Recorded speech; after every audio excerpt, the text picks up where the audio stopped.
Kompetitor untuk skuter 250cc terbaru guys. Inilah dia, Arik Gobi 250. Nah, kalau korang tengok kali ni Arik Gobi 250 ni dia tampil dengan design yang sangat solid. Bahagian depan kalau korang tengok dia punya lampu DRL dia ni macam Adidas ada 3 line dekat situ. Main light pula dekat bahagian bawah. Motor ni juga lengkap datang dengan front dash cam. Bahagian belakang ni mesti korang macam pernah nampak kan.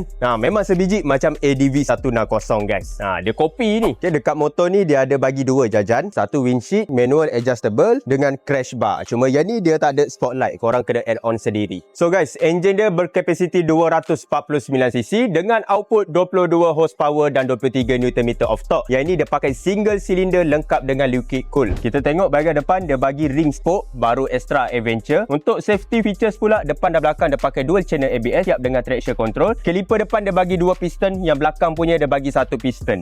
Skuter adventure of course dia bagi suspension yang best. Bahagian depan dia bagi USD fork. Dia dikombinkan dengan bahagian belakang dia pakai dual shock absorber siap dengan sub tank. Okey, meter dia pakai TFT full color. Memang terang gila guys. Interface dia pun bagi aku memang smart. And then kalau korang tengok bahagian kiri dengan kanan dia ada lampu dekat di semua button dia ni.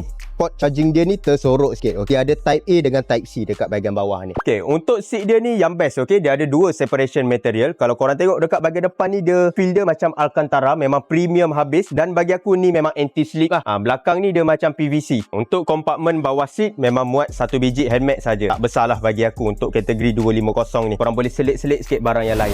So apa lagi guys, yang dah lama jadi CCTV tu, time ni korang boleh apply cepat-cepat sebab kita ada ready stock. Penghantaran percuma seluruh Semenanjung guys. So tekan button apply now dekat bawah kalau korang berminat.